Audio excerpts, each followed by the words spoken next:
Live and we are live. Hey, good morning. It is a Saturday morning here on the East Coast, about 8:28 a.m. And this is the 5 a.m. Mester Scrum Show, our 553rd show. And if you heard that little beep, that means someone actually rang the bell. And when you ring the bell, you get a notification when we go live. And sometimes it's handy because I'll be honest with you, I haven't been very consistent on what time I start the show lately because there's always stuff going on. But that's the beauty of YouTube. It's up there forever, so you can watch it later. So anyway, I'm Greg Mester, Scrum Master and Agile Coach, and we talk about Scrum and Agile in a practical and tactical way. Some things apply at home, some things at work, to try to bring value to your customer and not work crazy hours, right? And why do we do it? Because it's crazy out there. Anyway, so I got the secret. Right? Maybe everybody doesn't know, but I'm going to tell you a secret. It's called common practice. And common practices secret for context switching. It's a secret way of making you do context switching without you knowing it. So I'm going to talk about that a little bit. So I was watching.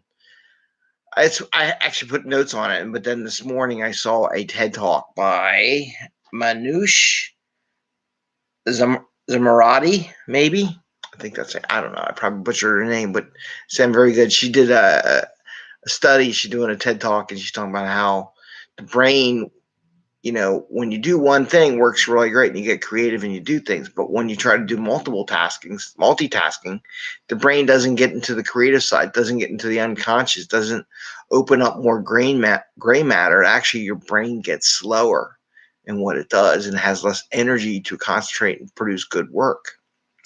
So it was very nice to have some kind of scientific knowledge, which I'll have to share with people, and why you don't do context switching, right? It was about context switching, not contact switching, context.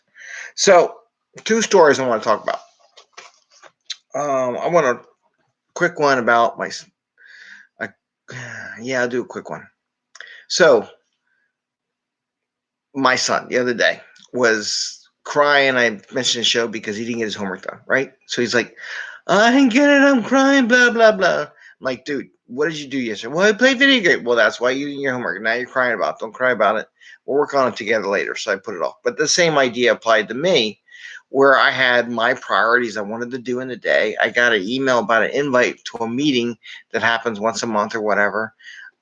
But you know what? Yeah, I would have liked to go on, but I had to say I said no because I had my priorities had to get done, and they had to be done. And I can't go do that and get the things I need to get done in that day. So you got to master the ability to say no, right? And do one thing at a time. I can't go to that meeting and do what I need to do that day. I couldn't focus on what I wanted to do and come up with some creative ideas on how to transform some organizations, right? It ain't easy to transform. You got to really go deep and transform what your thought process is. So that's a real simple example of controlling what you do and concentrating on your priorities. Now, on the other hand, I'm going to tell you what the secret thing is. It's this common practice thing that you hear a lot about. So in common practice, a lot of companies, right, they talk about they want to build some common practices. I heard this one, and I actually wrote this down. I got to get it off my phone because what I started doing is jotting down some things. So when you have a common practice, and this goes to product owners, right? It doesn't mean you can take a product owner from one business line and just drop him into her into another business line, and they're going to be successful, right?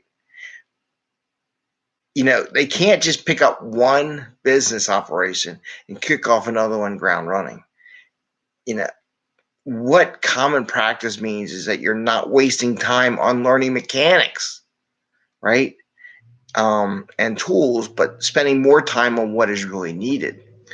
And what's secretively being done is that by developing common practices, the old way of ultimate utilization of people, they are trying to slide that in so that they can take you and drop you anywhere.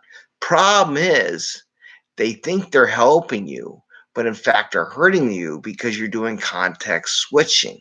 You're jumping from one project to another. Yeah, you understand the mechanics of Scrum and one and how they do daily Scrums and how they do backlogs.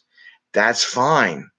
But you can't go from one project, one idea, one concept, one complex solution to another in the same day or in the same sprint. It doesn't work that way.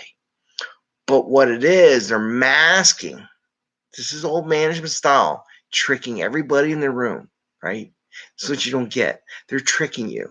They're tricking you by saying, oh, we're going to have a common practice, because they want to take one person and drop it from one project to another, to another, to another. That's what they're saying about common practice, because they don't understand. It's only about 10% of what they do is while you're developing the common practice. It's not so you can take a person and drop them into another system, another business. And that's what they want to do. But they don't understand that they're actually sabotaging their business model and actually sabotaging the utilization rate on a particular goal or thing you want to build. Because they don't understand. They don't. And they think they're being smart. It's like, oh, now I can take this resource and I can put it anywhere I want, because everything's common practice. So I can have one person who's coding over here, and she can go over to this other group team and code right away and jump from how they write things to how these people write things. And I'm going to tell you right now, no team, no person, nowhere, no planet writes code the exact same way. Prove me wrong. Unless they're maybe mental twins or something. I don't know. But each group does it slightly different in how they do it, and it does take time to figure it out. And if you go from one habit to another, it is. I mean, you maybe can, but then why don't you just write a computer program and write your code? Huh? So anyway, that's what I had today. It's the secret of common practice. The secret is they're trying to set it up so they can do context switching with you and move people from one place to another. But in the end, they end up losing that capability. So think about that. Can't multitask. Multitasking doesn't get you that creative juices. If you're doing something that's not creative and you don't need to do it, maybe multitasking works. But in complex systems, it doesn't work.